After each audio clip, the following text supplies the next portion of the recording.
ketika mereka masih menjadi milik keluarga Fir'aun di Mesir.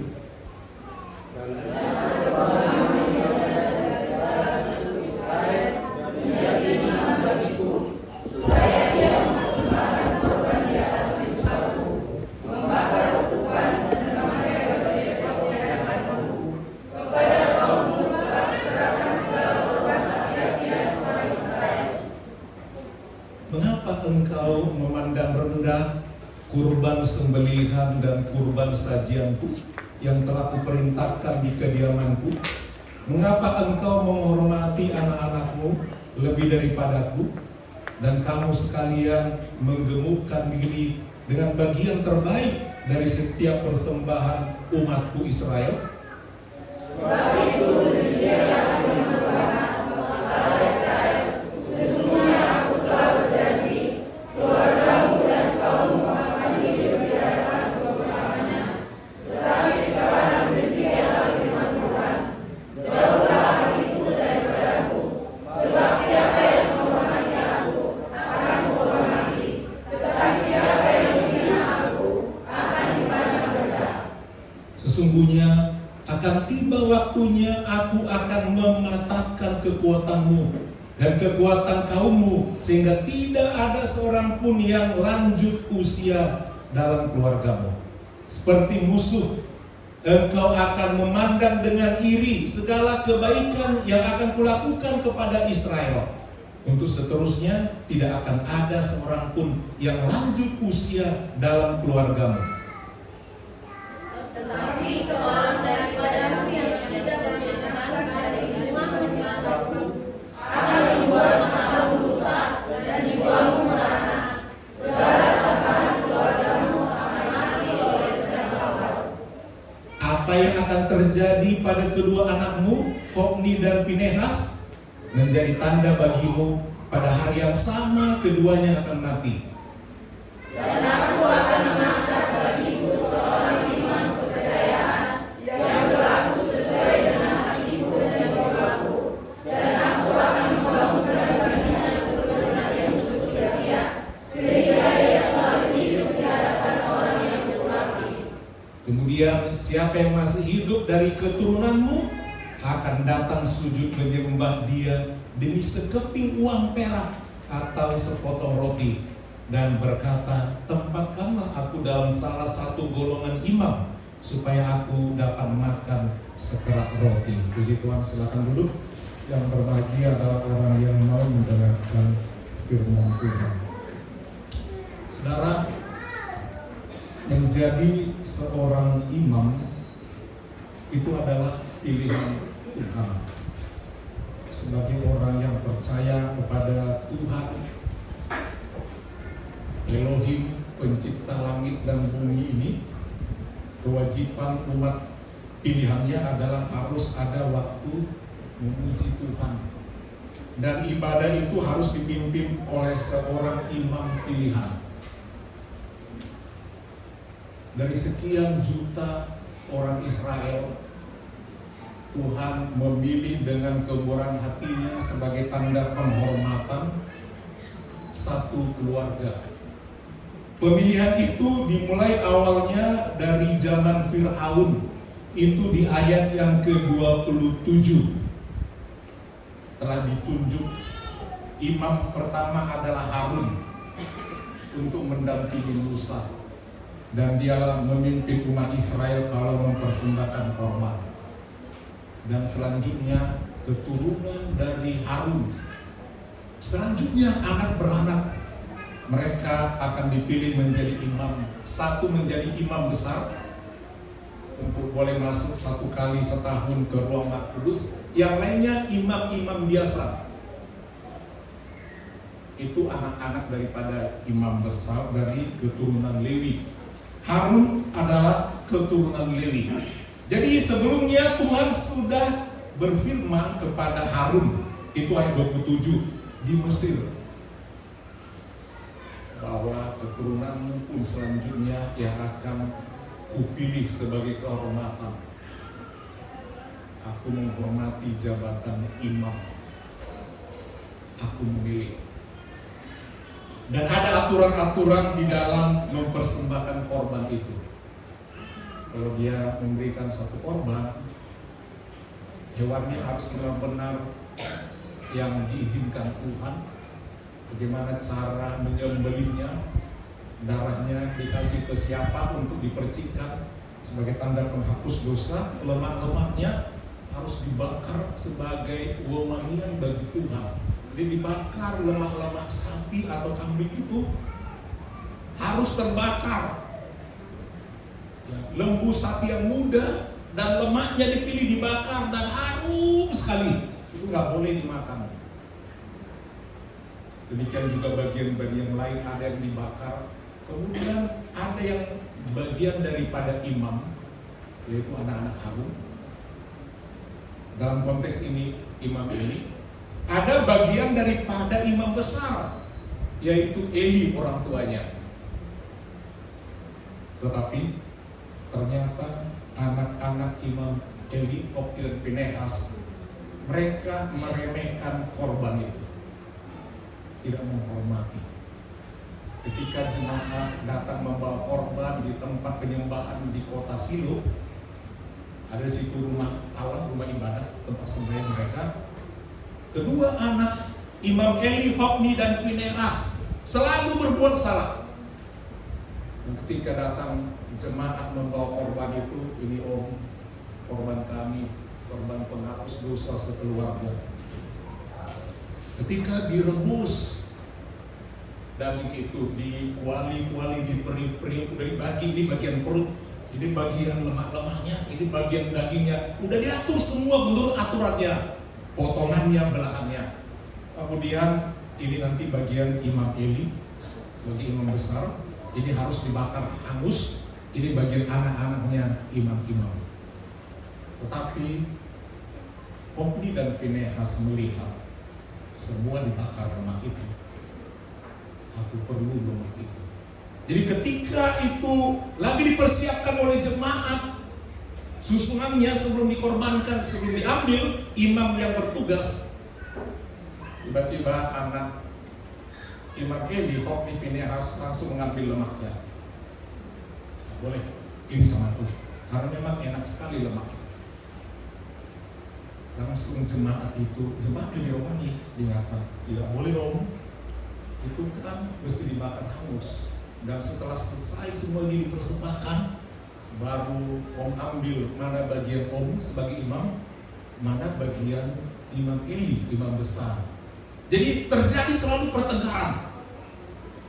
Rupanya Tuhan memperhatikan ibadah itu, pelayanan itu Tuhan perhatikan. Dan telah sampai semua kejahatan itu kepada imam besar, orang tuanya Imam Eli.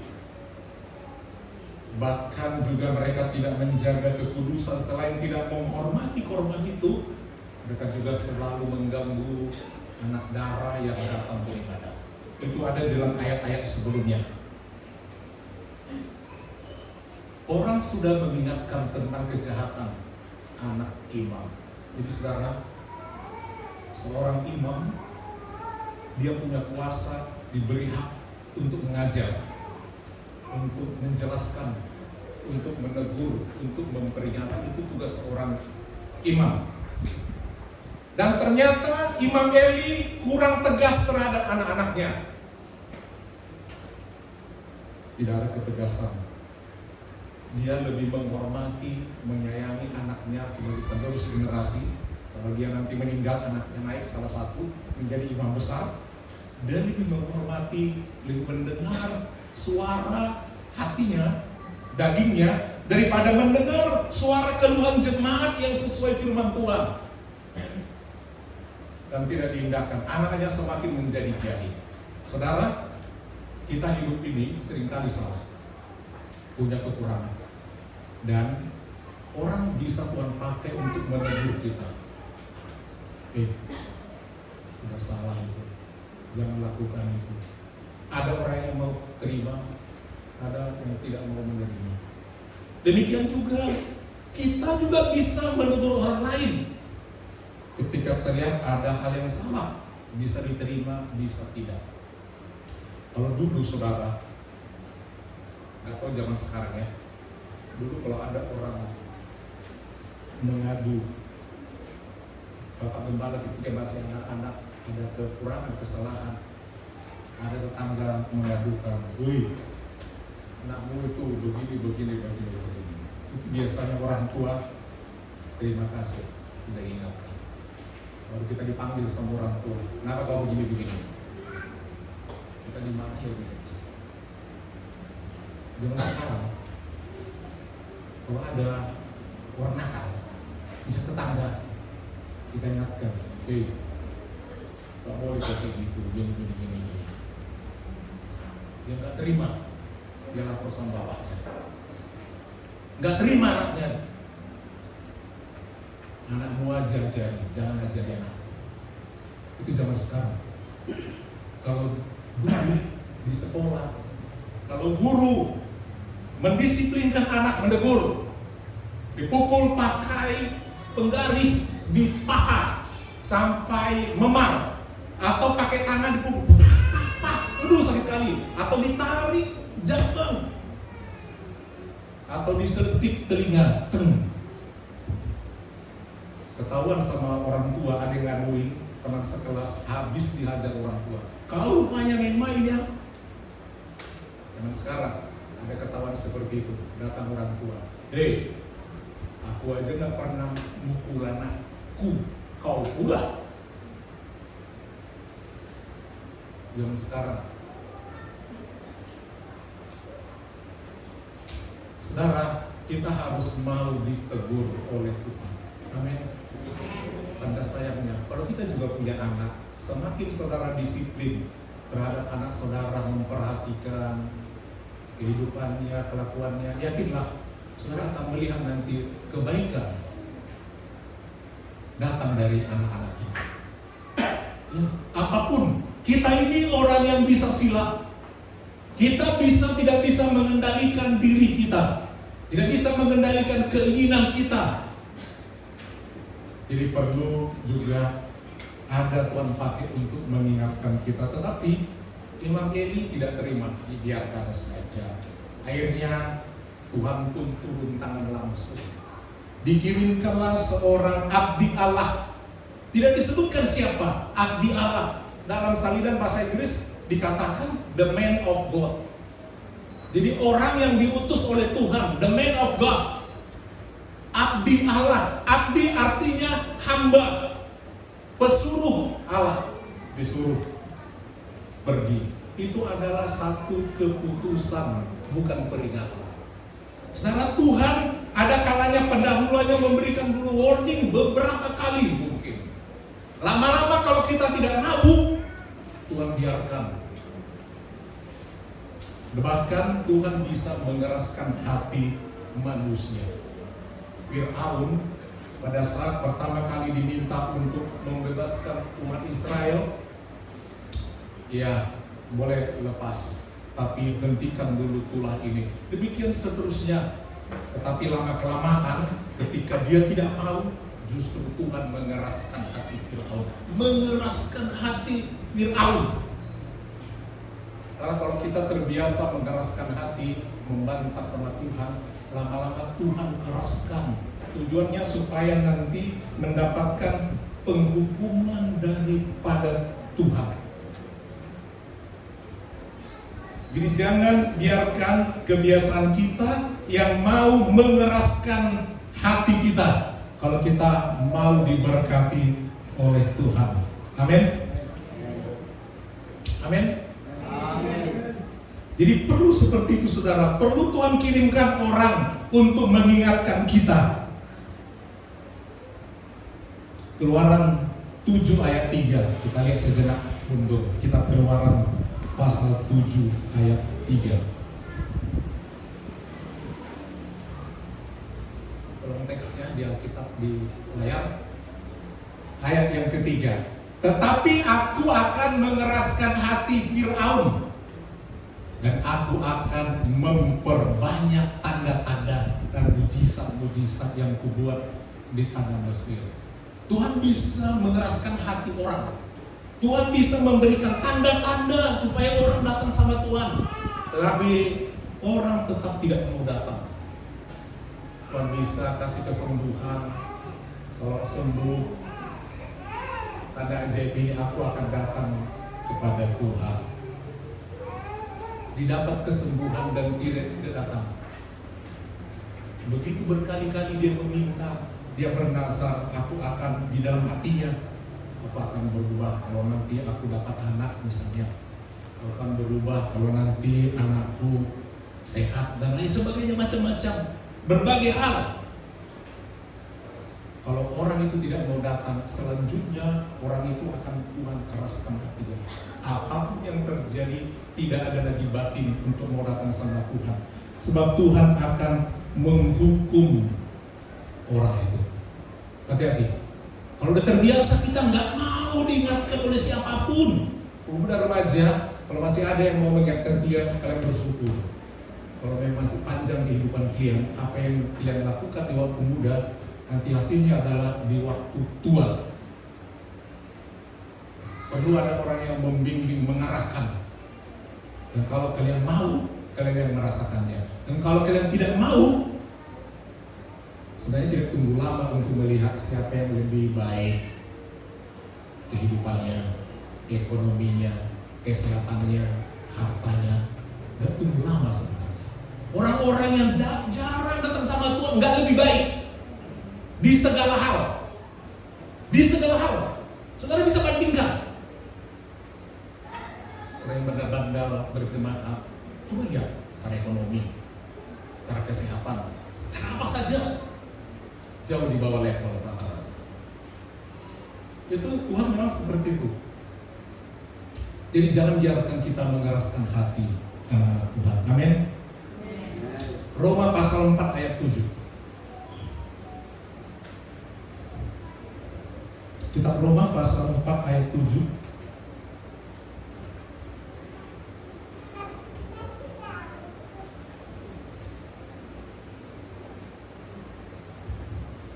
Roma pasal 4, betul ya?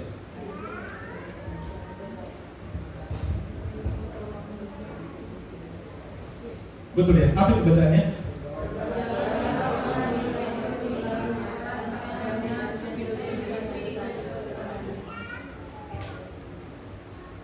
Coba dilanjutkan lagi.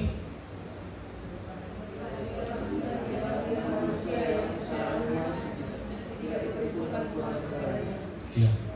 Itu di ayat berapa itu Allah telah menetapkan satu hari, jika kamu mendengar suaranya, jangan keraskan hatimu. Pernah dengar ayat itu? Jika kamu mendengar suaranya, jangan keraskan hatimu. Ya, kemana itu? Bisa bicara dulu ya, nanti gue lebih jelaskan. Jadi artinya saudara, Tuhan mengingatkan kita supaya kita mau diingatkan. Dan semua yang kita lakukan untuk pekerjaan Tuhan, kalau sungguh-sungguh Hofni dan Pinehas, mereka akan diberkati Tuhan semuanya. Mereka akan tetap terhormat. Jadi ternyata melayani Tuhan itu dianggap sebagai yang terhormat di hadapan Tuhan, karena ada berkat-berkat yang Allah telah siapkan. 1 Korintus 15 ayat 58. 1 Korintus 15 ayat 58. 1 Korintus 15 ayat 58. Karena itu saudara-saudaraku yang terkasih, berdirilah teguh. Artinya kita punya prinsip tidak lagi mundur, tidak goyah. Jangan goyah. Ya. Kalau sekali melayani, ya, harus goyah kalau kita sakit hati, tersinggung, tidak diterima. Memang sulit saudara, sehingga perlu nasihat dari Tuhan. Dikatakan berdiri teguh, jangan goyah. Karena memang sulit. Dan giatlah selalu dalam pekerjaan Tuhan. Alasannya apa? Kenapa mesti didorong-dorong berdiri teguh, jangan goyah? Giatlah selalu, jangan malas-malas, jangan terlambat-terlambat. Giatlah selalu dalam pekerjaan Tuhan. Alasannya sebab kamu tahu bahwa dalam persekutuan, bersekutu dengan Tuhan, melayani Tuhan, dikatakan jerih payahmu tidak sia-sia. Amin. Itulah penghormatan itu. Ya. Tuhan tidak akan menyia-nyiakan. Tuhan pasti menghargai. Kalau penghargaan dari dunia itu terbatas. Penghormatan dari dunia terbatas. Bahkan bisa ditarik lagi penghormatan itu. Tapi kalau penghormatan daripada Allah susah dinilai. Macam-macam cara Tuhan mengangkat orang, menghormati, terhormat. Sebab ada yang jelas penghargaan. Ya kalau kita secara duniawi bekerja, penghargaan, penghormatan yang sesuai dengan tenaga kita langsung ditentukan. Kamu dapat ini, ya, fasilitasnya ini, tunjangannya ini. Begitulah penghargaan itu. Tapi penghargaan daripada Tuhan kita tidak bisa menilai dengan materi. Bentuknya bagaimana kita tidak tahu. Tapi yang jelas Tuhan selalu memperhatikan, tidak ada yang sia-sia. Oh, aku mengerjakan ini buat Tuhan. Itu Tuhan ingat. Aku mengerjakan ini buat Tuhan. Aku mengorbankan ini buat Tuhan. Semua jerih payah itu. Aku membangun rumah Tuhan. Aku berlelah buat rumah Tuhan. Tuhan hitung semua. Amin. Halo, amin. Karena ayat ini berkata jerih payahmu tidak sia-sia. Itu tidak langsung datang, tapi ketahuilah Tuhan tetap menghitung apa yang kita lakukan. Pegang ayat itu. Jerih payahmu tidak akan sia-sia. Dan Imam Eli tidak menghargai itu, sehingga Tuhan ambil satu keputusan bahwa mereka akan dihukum. Dikatakan demikian, sesungguhnya kata abdi Allah itu, aku telah memutuskan bahwa jabatanmu sebagai imam melayani Tuhan, mendapat kehormatan, semua persembahan yang dibawa jemaat itu milikmu dan keluargamu. Engkau kaya raya, engkau dapat ini dari rumah Tuhan. Sebab untuk orang menghargai Tuhan melalui dirimu. Tidak boleh langsung. Engkau imam besar. Apa saja dikorbankan? Korban sajian, korban unjukan, korban apa saja yang aku terima itu melalui tanganmu. Engkau yang menikmati berkat itu. Engkau terhormat. Engkau memakai namaku dan berkhotbah demi namaku yang di sorga. Dan korban itu menandakan aku mengampuni dosa melalui darah yang dibuat pengorbanan itu. Tapi tidak dihargai korban itu. Itu perjanjian lama, korbannya seperti itu tidak dihargai. Itu menandakan korban perjanjian baru, korban darah Yesus, sama dengan tidak menghargai pengorbanan Tuhan Yesus. Akan dihukum. Sesungguhnya aku sudah menentukan bahwa kalian turun-temurun, anak beranak sampai keturunan berapapun akan disebut orang yang berbahagia, diberkati, terhormat selama-lamanya. Tapi karena kalian tidak menghormati korban itu, korban Yesus, kalau perjanjian baru, maka kalian akan dihukum. Dan hukumnya tadi yang bagian belakang tadi, hukumnya saudara sangat mengerikan. Kedua anak Imam Eli yang jahat itu, ketika berperang melawan bangsa Filistin, di dalam hari yang sama kedua anaknya mati. Jadi saudara, apa yang kita lakukan ternyata kalau kita tidak sungguh-sungguh menghormati Tuhan dalam pelayanan, Tuhan bisa menegur. Dan kasihannya Hofni Pinehas mati. Dan ketika Imam Eli mendengar anaknya dua-duanya harapan masa depan yang dihormatinya, penerus generasi telah tiada, siapa lagi meneruskan?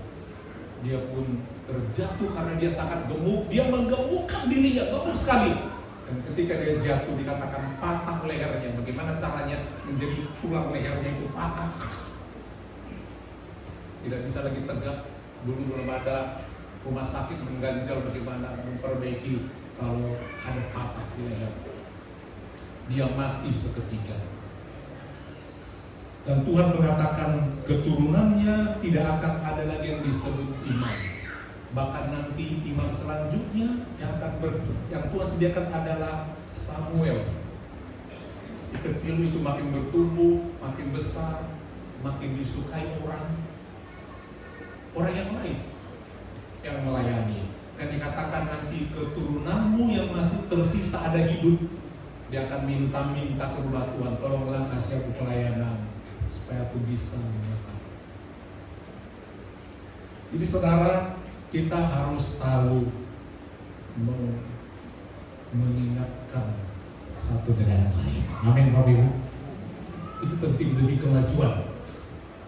Terus berarti banyak kan. Kalau kita mau maju, kalau kita punya anak, bukan mau disuruh disiksa ya, mau dilukai, mau dibikin hatinya sakit, bukan itu. Tapi mari kita selalu membimbing, mengarahkan tanpa bosan. Amin. Halo, amin. Sayang boleh sayang, tapi jangan dimanja-manja. Itu firman Tuhan. Kalau nanti hancur, rusak, kita sendirian menyesal.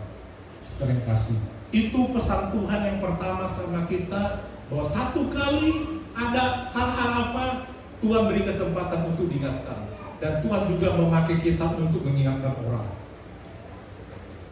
Dan kalau pesan itu tidak mau didengarkan, Tuhanlah nanti yang campur tangan, akan memberi keputusan mau jadi apa. Mari kita saling mengingatkan. Saudara yang udah mengerti firman Tuhan, mari kita ingatkan ya. Di sektor kita masing-masing ada yang terbiasa malas. Mari kita ingatkan, ini sudah mau datang. Jangan berlarut-larut, berlama-lama tidak datang sama Tuhan. Tunjukkan kita harus menghargai pengorbanan daripada Tuhan Yesus. Karena kita tidak ada lagi persembahan yang zaman dulu korbankan ini. Menghargai pengorbanan. Tadi dikatakan sebab engkau tidak menghargai pengorbanan, pengorbanan itu, dan engkau lebih menghormati anakmu daripada aku. Akhirnya mereka dihukum oleh Tuhan. Jadi mari kita belajar menghormati Tuhan. Amin. Gimana cara menghormati Tuhan? Ya, tadi kan dalam korban, memberi korban, itu artinya beribadah. Amin. Nomor satu, beribadah. Jangan lupa beribadah, jangan lupa datang di hari Tuhan. Bapak Gembala selalu mengingat bagaimana nasib orang tua, menjadi pelajaran sampai kita tua ya. Dan juga Bapak Gembala selalu juga ingatkan keluarga, siapa tahu nanti satu kali ketika saya tidak ada lagi, mereka ingat, dulu bapakku bilang begini, dulu bapakku ajari begini, dan lain sebagainya. Itu penting. Satu kali terpaksa ada acara yang harus penting, pergi keluar kota, yang boleh berangkat Bapak Gembala masih kecil sama Bapak almarhum. Kemana kita Pak? Ada penting. Terpaksa harus hari Minggu, terpaksa kali. Tapi nanti kita lihat gereja, di mana yang ada gereja. Jam gereja kan sudah tahu. Jam sekian jadwal gereja di organisasi mereka. Jalanlah kami, kira-kira udah dekat Siantar. Lihat kiri kanan, adalah gereja. Tengok jam, cocok ini. Taksi berhenti menunggu. Kami Minggu dulu, saking takutnya. Minggu kami begitu kusut mendengar semua sampai selesai ibadah itu. Ayo kita berangkat lagi. Satu kali Bapak Gembala beli pilar pagar gereja, masih ada yang begini tuh ya, pagar gereja. Udah lama sekali itu di Baloi, dekat polsek itu sebelah kanan ada pom bensin. Dulu pom bensin itu nggak ada, yang ada di situ tempat jual bunga, jual pilar-pilar. Jadi Pak Gembala mau beli pilar-pilar itu, jangan itu ya. Ketemulah sama mereka, kenalan gini-gini. Untuk apa? Untuk rumah. Dan dia cerita kapan siap ini. Mau jumlah berapa, sekian. Terus Bapak kerjanya apa? Saya melayani. Bukan ibu ya. Terus ibu? Kristen juga ya? Oh Kristen. Saya orang Advent. Terus dia bilang, saya lagi jual tanah ini. Ya, karena lama nggak laku. Kalau nggak laku, kami mau jadikan tanah ini rumah sakit Advent. Dia bilang, kenapa? Kenapa rumah sakit Advent? Kalau orang Advent kan hari Minggu boleh kerja, dokternya gimana? Itu kritisnya Bapak Gembala. Kalau nanti ada orang mau operasi, udah gawat, harus dioperasi di Sabtu, gimana? Tuhan itu baik, ada banyak rumah sakit Advent. Tidak ada yang seperti itu. Pasti di hari yang lain diusahakan. Tuhan pasti kuatkan. Dia bilang begitu, oh begitu ya. Kalau kami Sabtu tidak boleh kerja, tak boleh pergi jauh pun nggak boleh. Ada batas jaraknya bepergian. Jadi kalau ada penting mau naik pesawat, tidak boleh. Usahakan lewatkan dulu Sabtu itu. Kalau enggak sebelumnya. Setelah itu perjalanan yang jauh. Harus datang ke rumah Tuhan, harus beristirahat. Kita sengaja hari Minggu pergi. Siapa kita? Memang ada firman Tuhan katakan, hormatilah hari Sabat, hari pergantian. Dan orang sangat sulit sekarang ini menghargai hari Tuhan. Adalah waktu kita datang menenangkan diri, usahakan jangan menjadi kebiasaan melewati. Kalau terpaksa ya mungkin, tapi jangan menjadi tren. Hormatilah hari Tuhan itu. Amin Bapak Ibu. Siapa di sini latar belakang dari gereja KKBP? Buku MD nomor 31. Karena latar belakang Bapak Gembala dari situ. Buku MD nomor 31. Selalu Bapak Gembala ingat ini, nasihat orang tua. Ini selalu kami nyanyikan ini. Harina marhasonana,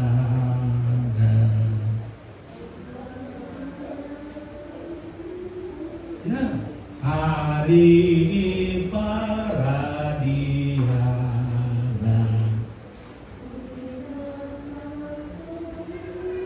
pintar.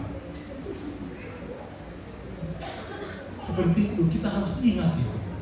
Mungkin kita sesekali ya memang terpaksa, Tuhan mengerti, tapi jangan menjadi kebiasaan. Amin Bapak Ibu.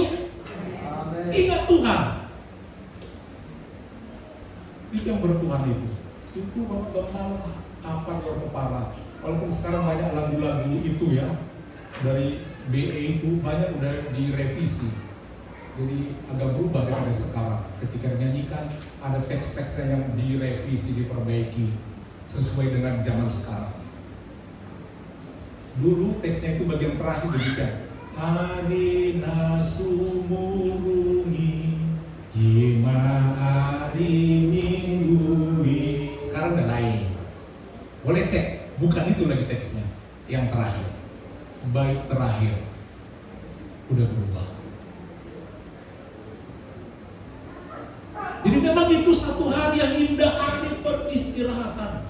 Dan ketika Tuhan menciptakan semuanya, sebelum dia beristirahat, dia berkata, sungguh sangat baik. sungguh sangat baik. Kemudian dia beristirahat, menikmati dan memberkati semua ciptaannya yang sedang beristirahat.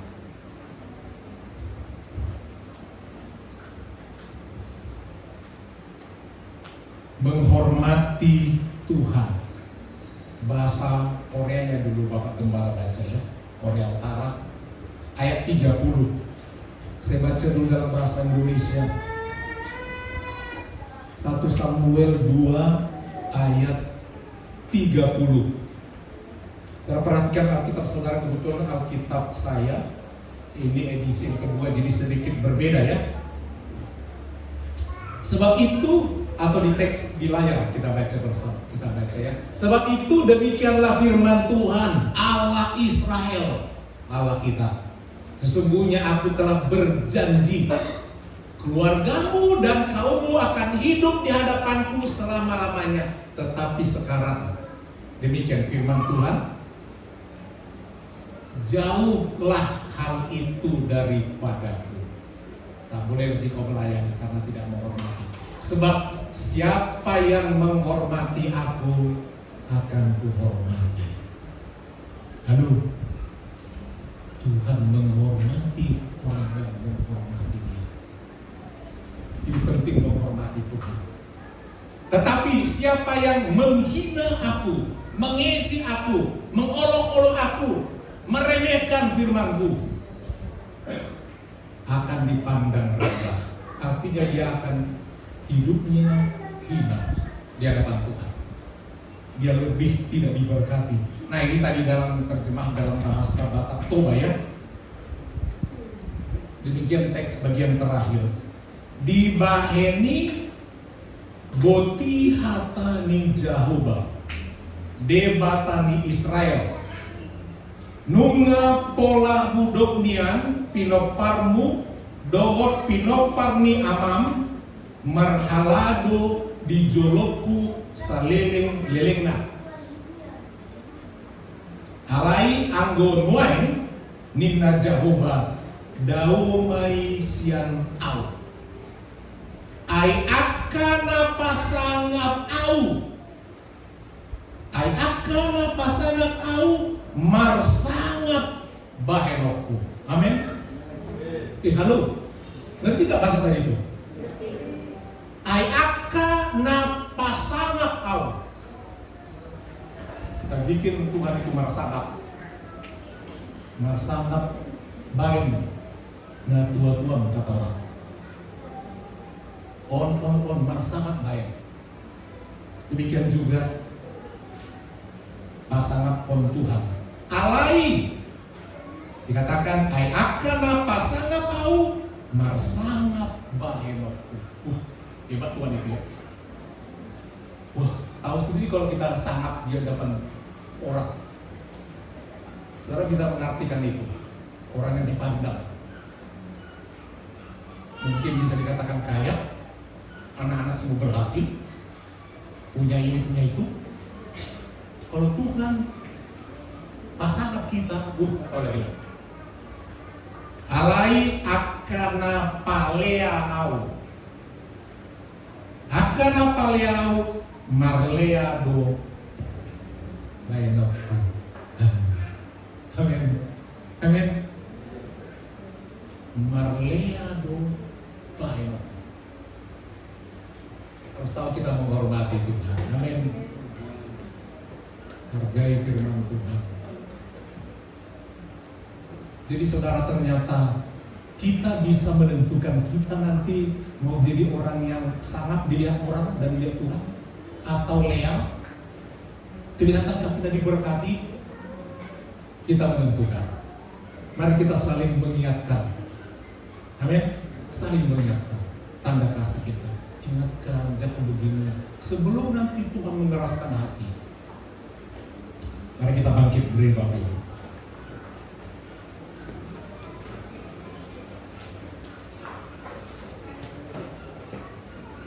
Bila kita senantiasa belajar bagaimana menghormati Tuhan, dan Tuhan juga pasti akan menghormati kita. Tuhan itu begitu indah, tiada taranya. Sebab dialah segala sumber berkat bagi kita. Dia bisa lakukan sesuatu yang ajaib yang tidak kita mengerti. Dia bisa lakukan bagi kita. Kau sungguh indah, tiada taranya.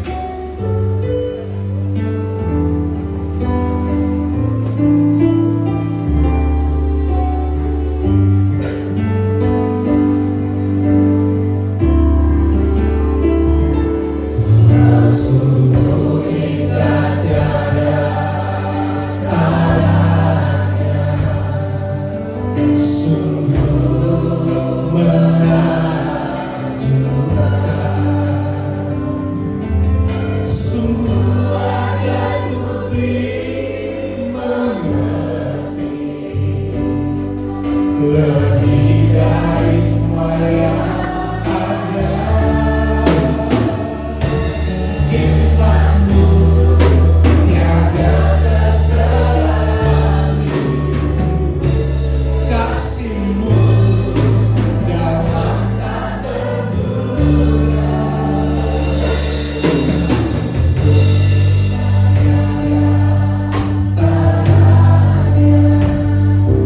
Mulia dan berkuasa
syukur di hadapan-Mu pada siang hari ini, Bapa yang baik. Kami sudah memuji membesarkan nama-Mu di rumah-Mu yang kudus ini, Tuhan Yesus. Biarlah semua pujian kami boleh berkenan di hadapan-Mu, Bapa-Ku. Dan juga kami sudah mendengarkan firman Allah yang telah ditaburkan oleh hamba-Mu. Biarlah firman-Mu, Tuhan Yesus, menjadi bagian di dalam kehidupan kami, agar kami boleh berjalan di dalam dunia ini, Tuhan Yesus, seturut dengan kehendak-Mu. Mari Kau nyatakan firman-Mu dalam kehidupan kami, Bapa, agar kami tidak takut di dalam menjalani dunia ini, Tuhan Yesus. Sebab firman-Mu berkuasa di dalam melakukan segala perkara-perkara besar di dalam kehidupan kami. Ajar kami, Tuhan Yesus, takut akan Engkau. Ajar kami, Tuhan Yesus, datang kepadamu untuk memuji membesarkan nama-Mu, Tuhan Yesus. Jangan biarkan kami, Tuhan, di dalam kelemahan, di dalam kebingungan, di dalam menjalani hidup ini, Bapa. Mari Engkau kuasai hati pikiran kami, agar kami senantiasa dekat kepadamu, Tuhan Yesus. Hanya dekat kepadamu kami, Bapa, kami memperoleh kekuatan, Tuhan Yesus, memperoleh hikmat, akal budi yang daripadamu. Tanpa kuasa-Mu, tanpa kehadiran Tuhan di dalam kehidupan kami, keluarga lepas keluarga, kami tidak tahu, Tuhan, apa yang kami lakukan. Untuk itu, Tuhan Yesus yang baik, mari Engkau, Tuhan, campur tangan di dalam kehidupan kami, sedang jemaat-Mu Eklesia, di dalam kehidupan masing-masing, sehingga kami boleh, Tuhan, berjalan dengan baik seturut dengan kehendak-Mu. Berkatilah Bapak Gembala kami yang sudah menaburkan firman-Mu dengan luar biasa, sehingga Bapak Gembala kami semakin hari semakin indah di hadapan-Mu, Tuhan Yesus. Engkau berikan kesehatan yang baik bagi Bapak Gembala kami, bahkan berkat-berkat melimpah menjadi bagian Bapak Gembala kami sekeluarga. Terima kasih, Tuhan Yesus. Inilah kami, Tuhan, sidang jemaat-Mu, anak-anak-Mu yang hadir pada hari ini. Engkau mengetahui keadaan hati pikiran kami, keadaan rumah kami, rumah tangga kami masing-masing. Mari Tuhan, Engkau melihat, Tuhan, menilai, sehingga kami, Tuhan, tidak larut di dalam kesedihan, tidak larut di dalam keinginan yang tidak berkenan di hadapan-Mu, Tuhan Yesus. Terima kasih banyak, Bapa. Berkatilah, Tuhan Yesus, semua, Tuhan Yesus, pelayan-pelayan Tuhan yang melayani Engkau pada hari ini, Tuhan Yesus. Mereka memberkati mereka yang bersekolah, Tuhan, Engkau berikan kepintaran daripada-Mu. Yang sudah bekerja, Tuhan, menyatakan kasih-Mu, sehingga mereka takut akan pekerjaan mereka, melakukan yang tidak berkenan di hadapan-Mu, Tuhan Yesus. Terima kasih, keluarga lepas keluarga, Engkau memberkati kami semua, Tuhan. Jangan biarkan kami berjalan sendiri-sendiri, Tuhan Yesus. Terpuji nama-Mu, ampuni kami, supaya kami layak menerima berkat-Mu di dalam seminggu ke depan. Dalam nama Yesus kami sudah berdoa mengucap syukur. Haleluya. Amin. Kita beri persembahan berlangsung diiringi pujian. Mungkin belum pernah, judulnya Hormat Maha Besar Tuhan